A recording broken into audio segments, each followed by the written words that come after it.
Joseph Vijay ஒரு கிறிஸ்தவர் அப்படிங்கிற ரேஞ்சுக்கு தான் அவர் வந்து தள்ள பார்த்தாங்க. நேற்று நைட்டு பார்த்தீங்கன்னா ஒரு செய்தி, திருச்செந்தூர் கோயிலுக்கு போறாரு, முருகர் கோயிலுக்கு போறாரு அப்படின்னா,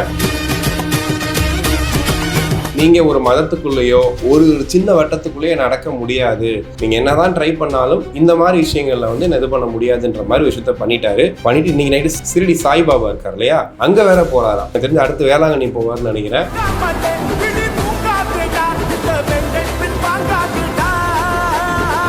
எவனை கேட்டாலும் விசிலுக்கு தான் ஓட்டு போட்டேன்னு சொல்றான். மீடியாவில் போய் சோசியல் மீடியாவில் பார்த்தா எங்கே பார்த்தாலும் வந்து கமெண்ட்ஸில் ஃபுல்லாக விசிலுக்கு சப்போர்ட் பண்ணி பேசுகிறானுங்க. விஜயை பற்றி யாராவது தப்பாக சொன்னால் உடனே வந்துட்டு கொந்தளிச்சுட்டு வர்றானுங்க. ஆனால் மே 4ஆம் தேதி விஜய் ஜெயிப்பாரான்னு கேட்டால், ஆக்சுவலி முக ஸ்டாலின் அவர்கள் அழகா சைக்கிள் ஓட்டிட்டு கொடைக்கானல்ல அவர் ஜாலியா ரைடு போற வேலையெல்லாம் பார்த்துட்டு இருக்காரு. துணை முதலமைச்சர் உதயநிதி ஸ்டாலின் அவர்கள் துபாய் போயிருக்கதாகவும் சொல்றாங்க. விஜய் அவர்களை வந்துட்டு வாண்டடா வந்து ஆபீசர்ஸ்லாம் வந்து பார்த்துட்டு போறாங்கன்ற மாதிரி நிறைய செய்திகள் வருது. அது அவ்வளவுதான், டைம் முடிஞ்சது.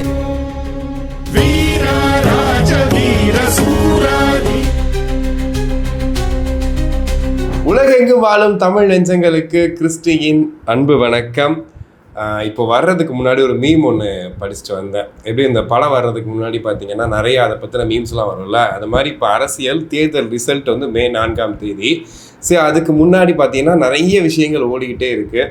ஒரு பக்கம் வந்து இவங்க ஜெயிச்சிருவாங்க, அவங்க ஜெயிச்சிருவாங்க அப்படிங்கிற மாதிரிலாம் போகும்போது பார்த்தீங்கன்னா ஒருத்தர் மீம் ஒன்று போட்டிருந்தாரு. எவனை கேட்டாலும் விசிலுக்கு தான் ஓட்டு போட்டேன்னு சொல்கிறான். மீடியாவில் போய் சோசியல் மீடியாவில் பார்த்தா எங்கே பார்த்தாலும் வந்து கமெண்ட்ஸில் ஃபுல்லாக விசிலுக்கு சப்போர்ட் பண்ணி பேசுகிறானுங்க. விஜயை பற்றி யாராவது தப்பாக சொன்னால் உடனே வந்துட்டு கொந்தளிச்சுட்டு வர்றானுங்க. ஆனால் மே 4ஆம் தேதி விஜய் ஜெயிப்பாரான்னு கேட்டால் தெரிலங்க அப்படின்னு சொல்கிறாங்கன்னு சொல்கிற மாதிரி ஒரு மீம் போட்டிருந்தாரு. கிட்டத்தட்ட நம்ம மைண்ட் செட்டும் அப்படி தான் இருக்குது.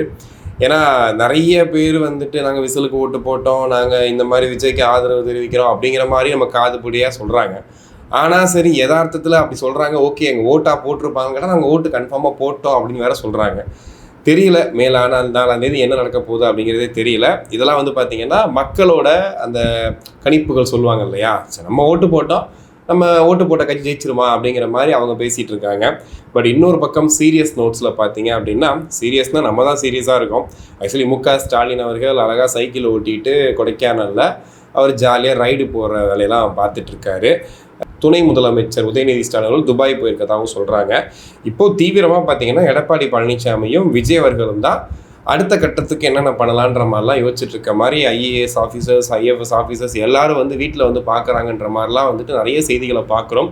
குறிப்பாக எடப்பாடி அவர்கள் ஒரு தனி மீட்டிங்லாம் போட்டார் அப்படின்ற மாதிரியும், விஜய் அவர்களை வந்துட்டு வாண்டடாக வந்து ஆஃபீஸர்ஸ்லாம் வந்து பார்த்துட்டு போகிறாங்கன்ற மாதிரி நிறைய செய்திகள் வருது. பட் எதுக்கும் வந்து ஆதாரங்கள் கிடையாது. அந்த புகைப்பட ஆதாரங்கள் கேட்பாங்கள்ல, அந்த மாதிரிலாம் எதுவுமே கிடையாது. இப்படி தான் அந்த மாதிரி போயிட்டுருக்கு.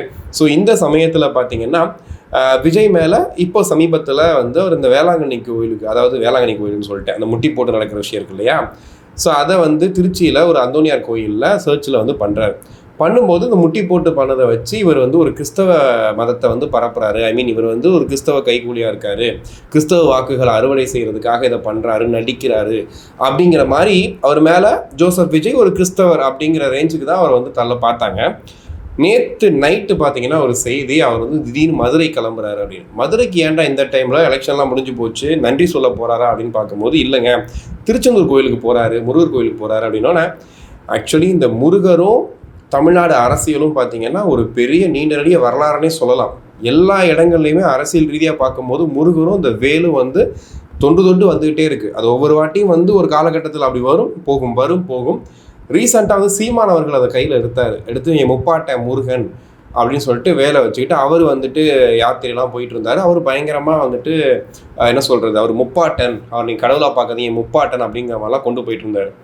இப்போ என்ன ஆயிருக்கு அப்படின்னா, விஜய் அவர்கள் மேலே இப்படி ஒரு சாயத்தை பூச ட்ரை பண்ணுறாங்க, இந்த மாதிரி வந்து ஒரு கிறிஸ்தவர் அப்படின்னு சொல்கிறாங்கன்னும் போது, திருச்செந்தூர் முருகன் கோயிலில் நம்ம ஈஸியாக போயினா இப்போ எல்லா கோயிலும் மாதிரி வந்துட்டு யதார்த்தமாக போயிட்டு வந்துட முடியாது. சில விஷயங்கள் இருக்குது. ஷர்ட்டை வந்து கழட்டிடணும், ஒரு துண்டு மாதிரி போட்டுக்கணும், உள்ளே போய் சாமி கும்பிட்றது, இந்த மாதிரி வழக்கங்கள் நிறையா இருக்குது.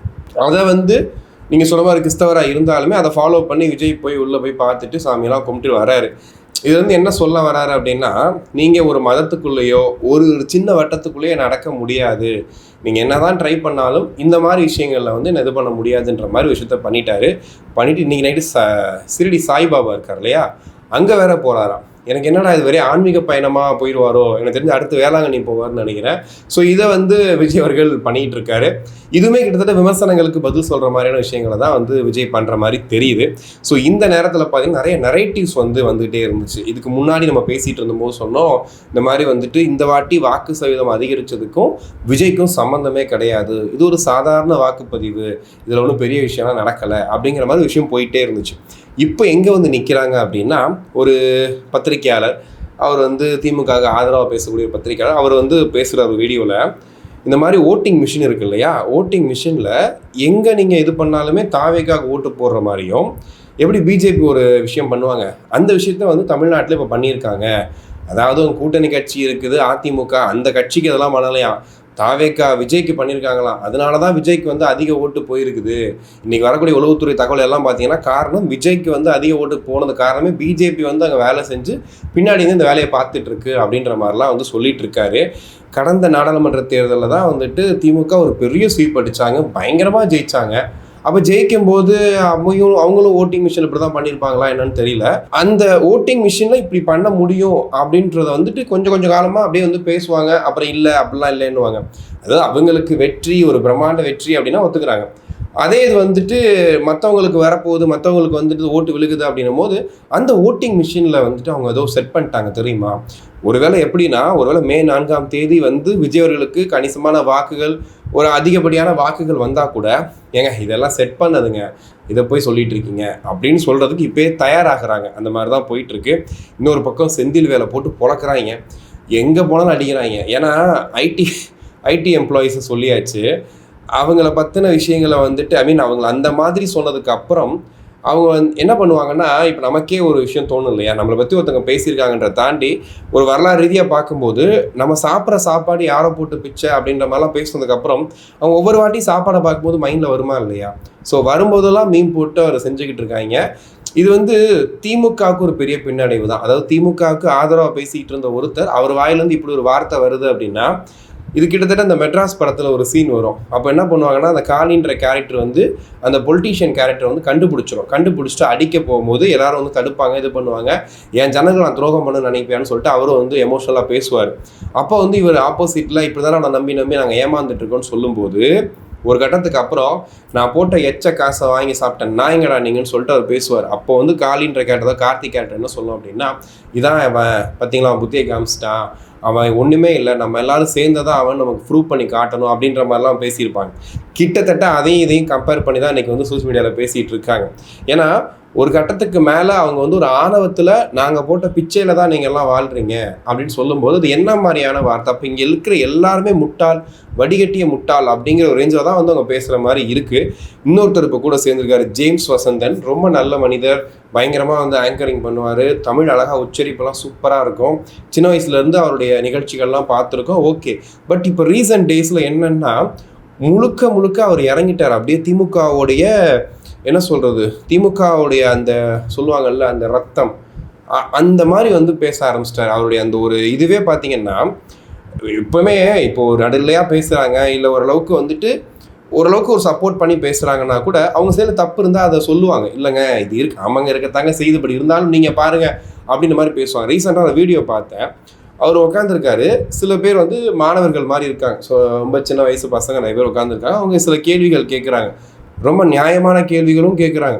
கேட்கும்போது நீ விஜய்க்கு ஓட்டு போட்டிருப்ப, ஐயா அவனுக்கெல்லாம் தெரியாது, நீ இது பண்ணியிருப்ப, அதெல்லாம் தெரியாது சொல்லிட்டு அவங்க கேட்குற கேள்வியை கூட முழுசாக கேட்க விடாமல் இவர் வந்து இடைமறி பண்ணிகிட்டே இருக்காரு. இப்போ கவின் ஆணவ படுகொலை நடந்துச்சு சார், அதுக்காக ஒரு சட்டம் வந்து ஏற்றுனாங்களா, ஏன் சார் ஏற்றலை அப்படின்னு, உனக்கு என்னப்பா பிரச்சனை, இந்த சமூகத்துக்கு என்ன பிரச்சனை அப்படிங்கிற சார். இந்த வாரிசு அரசியலை பற்றி, வாரிசு அரசியல்னால இப்போ என்ன ஆயிடுச்சு, இப்போ நம்ம என்ன ஆகிட்டோம், நல்லா தானே இருக்கோம் அப்படின்னு சொல்லிட்டு உண்மையாக சொல்ல போனால் வந்து திமுகவுக்குள்ளே இருக்காங்க பார்த்தீங்களா ஒரு பெரும் தலைவர்கள், அவங்க கூட இந்த அளவுக்குலாம் முட்டு கொடுக்க மாட்டாங்க. ஸோ அவ்வளோ கொடுத்துட்டு இருந்தார். நேற்று முந்தான நினைக்கிறேன், அவரோட கார் கண்ணாடியே உடச்சிட்டாங்க. அவர் உடனே வந்து ஒரு பதிவு ஒன்று போகிறாரு, உடச்சது தற்கூரியா இல்லை தருதலையான்னு தெரியல, ஏதோ ஒன்று உடச்சிட்டு போயிடுச்சு கார் கண்ணாடின்னு சொல்லிட்டு ஒரு பதிவு போகிறாரு. பயங்கரமான கண்டனங்கள் வந்துச்சு. அதாவது ஒரு கட்சியில் ஒருத்தரை ஃபாலோ பண்ணுறாங்க, புதுசாக ஒரு கட்சி வந்துருக்குது, இந்த கட்சியில் ஃபாலோ பண்ணி ஒருத்தவங்க ஓட்டு போட்டு அவன் வந்து போஸ்ட்டு போட்டால் அவனை தற்கூரின்னு திட்டுறீங்க, ஆரம்பத்துலேருந்தே தற்கூரின்னு சொல்கிறீங்க. அது இவங்கெல்லாம் வந்துட்டு பெரிய அறிவாளிகள், இவங்கெல்லாம் வந்து இப்போ விட்டிங்கன்னா அமெரிக்காவில் போயிட்டு ட்ரம்ப்பை கூட இறக்கி வச்சுட்டு இவங்க போய் உட்காந்துருவாங்க, அந்தளவுக்கு பெரிய அறிவாளிகள். இவங்க வந்து தற்கூரி தருதலைன்னு திட்டுறது. அப்படி திட்டுறது மட்டும் இல்லாமல் அதை உடச்சது வந்து இவங்க தான் தாவேக்காரங்க தான் இந்த மாதிரி போஸ்ட்டை போடுறாரு. உடனே இங்கே கொந்தளிக்க ஆரம்பிச்சிட்டாங்க. என்ன அப்படி சொல்கிறாருக்கிற மாதிரி போது பார்த்தா அடுத்த நாள் பார்த்தீங்கன்னா அந்த காவல்துறையிலேருந்து காவல்துறை விளக்கமே கொடுத்துட்டாங்க. அதாவது இவர் என்ன பண்ணிருக்காருன்னா சாப்பிட ஹோட்டலுக்கு போயிட்டு எவன் வீட்டு வாசல்லேயே வண்டியை நிப்பாட்டியிருக்காரு. அங்கேருந்து ஒரு பாட்டி என்ன பண்ணிடுது, வண்டி அவன்ட்டுன்னு தெரிலன்னு சொல்லி கத்திடுது. யாரும் வரலன்னோட தெருத்து கல்ல தூக்கி உடச்சிட்டாங்க.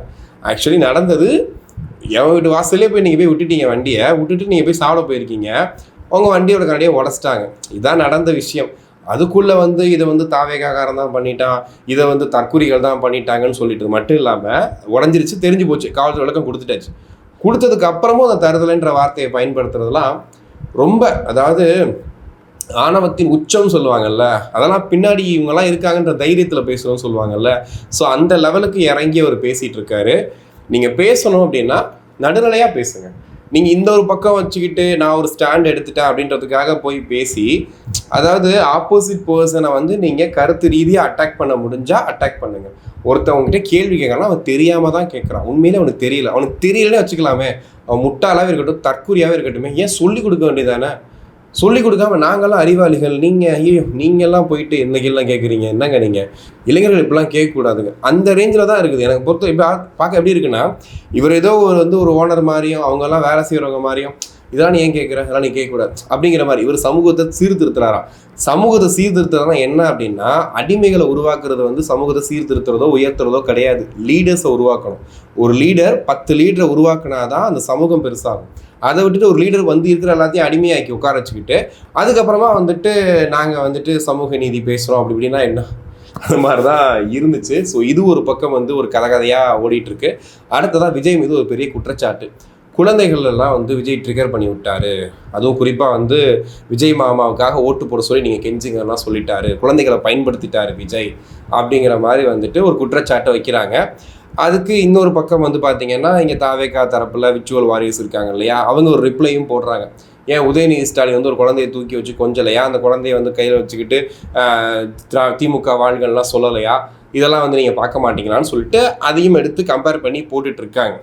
அதாவது குழந்தைங்க அப்படின்னும் போது வீட்டில் இருக்கிறாங்க, அவங்க ஆசைப்படுறாங்க, விஜய் மாமான்னு சொல்லி உரிமையாக பேசுகிறாங்க, ஸோ நீங்களும் ஓட்டு போட சொல்லுங்கள் அப்படின்னு சொல்லும்போது அது ஒரு ஆயுதமாக, அதாவது பார்த்தீங்கன்னா நரேட்டிவ் அடுத்தடுத்து என்னென்ன பண்ணலான்னும் போது சரி குழந்தைங்களை வச்சு அட்டாக் பண்ணலாம் அப்படிங்கிற மாதிரி பண்ணுறாங்க. ஆக்சுவலி என்ன பிரச்சனைனா, அவங்க வீட்டில் இருக்கவங்களுக்கோ அவங்க அம்மா அப்பாவுக்கோ அந்த குழந்தைக்கோ அந்த பிரச்சனையுமே கிடையாது. அவங்களுக்கு இப்போ விஜய் ஜெயித்தாலும் தோத்தாலும் விஜய் மாமா தான், அது ஒன்றும் பெரிய விஷயமே கிடையாது. இந்த தேர்தலில் அவங்க ஓட்டு போட சொல்லுங்கன்னு நிறைய பேர் தன்னெழுச்சியாக பண்ணாங்க, நிறைய குழந்தைங்க பண்ணுச்சுங்க. அவங்க அம்மா அப்பா தான் வீடியோ எடுத்து போடுறாங்க, அந்த வீடியோ வந்து வெளியாகுது. அதை எப்படி விஜய் மீது குற்றச்சாட்டு, அவங்க அம்மா அப்பா தானே சொல்லி கொடுக்குறாங்க, அதுக்கப்புறம் விஜய் வந்து அதை பார்த்துட்டு அவரும் சொல்கிறாரு. ஸோ இந்த மாதிரி தான் வந்து நடந்திருக்கு. இது எப்படின்னா விஜய்க்கும் அந்த ஃபேமிலிக்கும் இருக்கக்கூடிய தனி பாண்டாக தான் இருக்குது. இதில் வந்து இவங்க வராங்க, சரி ஓகே நீங்கள் சொல்கிற மாதிரி குழந்தைகளை இன்ஃப்ளூயன்ஸ் பண்ணக்கூடாது, தேர்தல் விதிப்படி தப்பு, அது இல்லாமல் அந்த குழந்தைங்க வந்து ஒரு வேளை ஏமாந்து போகிறதுக்கு வாய்ப்பு இருக்குது, அப்போ அடம் பிடிப்பாங்க, நிறைய விஷயம் இருக்குது, இதெல்லாம் லாலிபாப்பா அப்படின்ற மாதிரிலாம் பேசலாம்.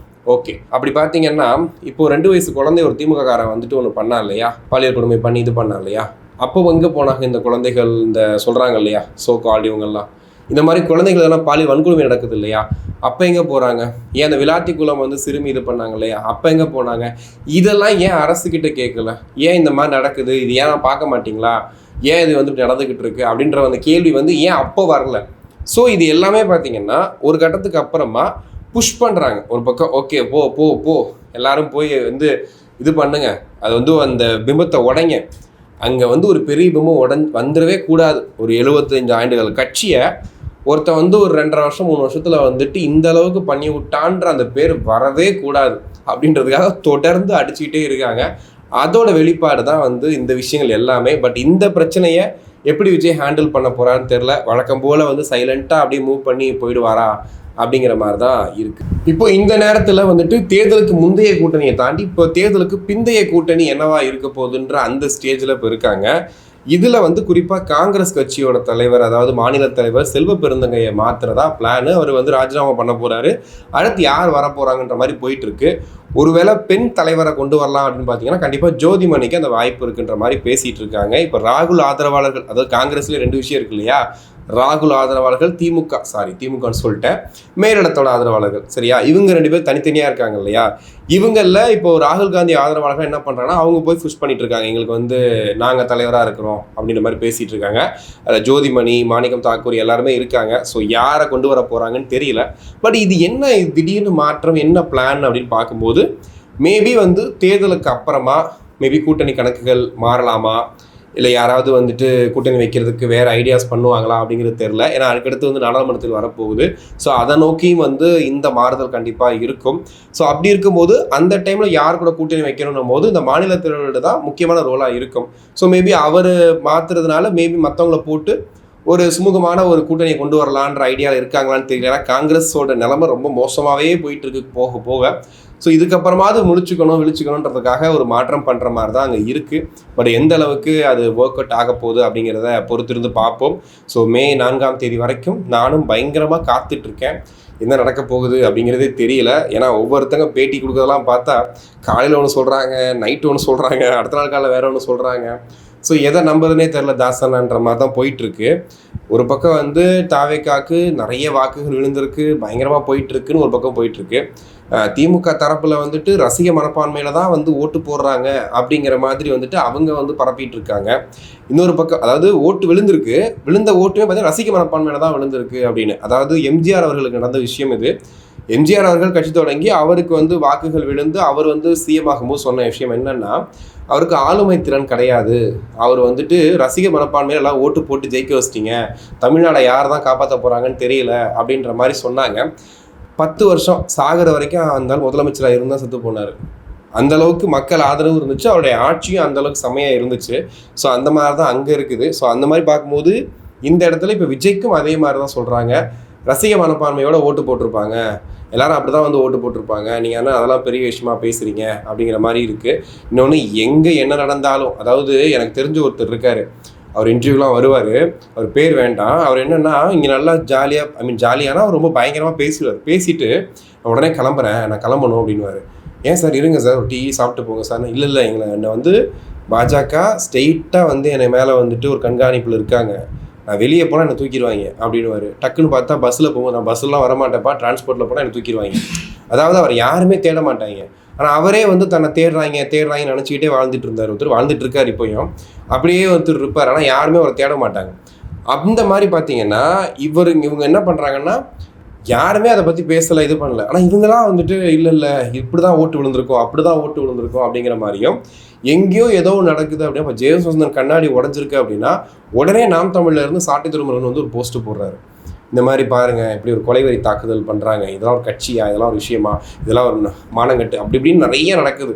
ஸோ இதைத்தான் வந்துட்டு தொடர்ந்து அதை பண்ணுற வேலையை தான் வந்து சொல்லிட்டு இருக்காங்க. இப்போது நாம் தமிழர் கட்சியை பொறுத்த வரைக்கும் இந்த விஷயத்த வந்து அவங்க சொல்கிறாங்க இல்லையா, கார் உடைச்சது உண்மையிலே உடைச்சது வந்து இந்த பாட்டி போல், அது யார் உடைச்சன்றது அடுத்த நாள் வந்து காவல்துறை சொல்லிட்டாங்க. பட் அதுக்கு முன்னாடியே வந்து அவங்க பேசுகிறாங்க இல்லையா. சிஎஸ்கே மேட்ச் நடக்கும்போது ஒரு தடவை ஐபிஎல் நடக்கும்போது காவிரி பிரச்சனை போயிட்டு இருந்துச்சு. அந்த சமயத்தில் காவிரி பிரச்சனை போயிட்டு இருக்கும்போது நீ எப்படா வந்து ஐபிஎல் விளையாடுவீங்கன்னு சொல்லிட்டு ஐபிஎல்ல போய் பார்க்க போன்னு சொல்லிட்டு வந்த ரசிகர்களை போட்டு அடி நடிச்சாங்க நாம் தமிழர் கட்சி. அதுவும் நடந்திருக்கு, இதெல்லாம் வரலாற்றில் இருக்கு இல்லையா, அதையும் நம்ம ஞாபகப்படுத்தணுமா இல்லையா.